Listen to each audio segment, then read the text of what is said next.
A young couple was getting intimate late at night when they noticed that the couple in the apartment across the street was also heating things up. Pippa and Thomas had a crystal clear, front row view. The more Pippa watched, the more hot she became, so she changed into a brand new sexy nightgown. But when she returned to the bedroom, Thomas was already fast asleep. The next evening after work, the couple sat by the window again, but after watching for quite a while, nothing happened, so they washed up and went to bed. Later that night, Pippa woke up thirsty. As she got up to get some water, she noticed the lights were still on across the street. Sebastian was standing shirtless by the window. Pippa was practically drooling at the sight. To get a better view, she bought herself binoculars and began secretly watching Sebastian's daily life. Whenever his wife, Julia, wasn't home, he would bring different women back to the apartment for photo shoots, often erotic ones. And after the shoots, things would always get hot and heavy. Watching Sebastian's wild escapades would leave Pippa breathless with excitement. She'd grab Thomas and pull him into bed, hoping to mirror the passion she saw across the street. But Thomas wasn't exactly built for stamina. This left Pippa feeling unsatisfied and annoyed. One day, while having lunch with her best friend, Pippa brought up Sebastian and Julia. She said she was dying to know what they talked about every day. Pippa didn't say much at the time, but once she got home, she asked Thomas to build another eavesdropping device. Thomas explained that for it to work, they'd have to install a mirror outside Sebastian's window. Putting aside the fact that spying was illegal, how exactly were they going to sneak into Sebastian's place? Sebastian was throwing a masquerade party.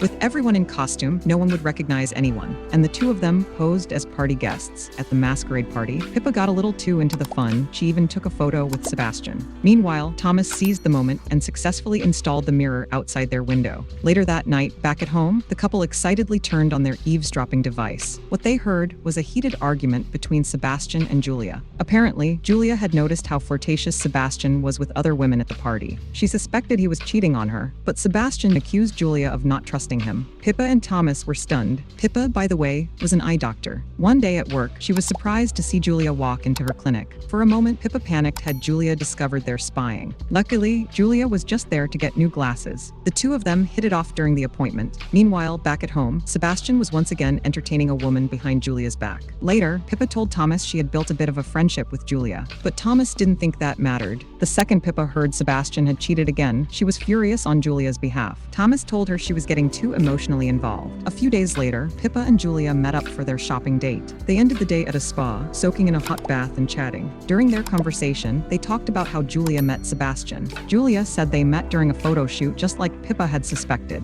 Pippa forced a smile, trying to hide how awkward she felt. After that day, Pippa went right back to spying on the couple. One day, she hacked into Sebastian's printer and printed a message. Sebastian is cheating. The proof is in the trash. Julia found the message, and when she looked in the trash, she found a used condom. She was devastated. In the middle of the night, she stood over a sleeping Sebastian with a knife in hand, ready to end it all. Pippa, watching from across the street, was horrified. When Thomas found out what happened, he was furious. He smashed the telescope and yelled at Pippa, telling her she had crossed a serious line. Pippa knew he was right. She promised she would stop spying, but then something unexpected happened. Julia was dead. She had taken her own life. Pippa was devastated. Thomas, terrified they might be blamed for everything, abandoned Pippa and disappeared. After Julia's death, Sebastian became despondent, taking a long time to recover from his grief. One day, he went to a bar to have a few drinks, and Pippa followed him there. Soon, he noticed her presence, but he didn't recognize her. Observing Pippa's striking appearance, he approached her and initiated a conversation. They chatted happily, and Sebastian mentioned that he was a photographer and wanted to take photos of Pippa. She agreed. The two engaged in an intense encounter. Unexpectedly, Thomas returned during this time. After watching across, he saw a woman at Sebastian's apartment, but he never expected it to be Pippa this time. Thomas couldn't accept this and hanged himself. Although Pippa was heartbroken, time heals all wounds. Not long after, Sebastian held an exhibition, and Pippa dressed up to attend. Sebastian saw Pippa but didn't approach her. Standing on stage, he said that this work was completed with Julia. Pippa was puzzled. Julia had been dead for a long time. How could she have collaborated with him? Before she could figure it out, she saw Julia walk onto the stage. Wasn't Julia supposed to have committed suicide? How was she alive now?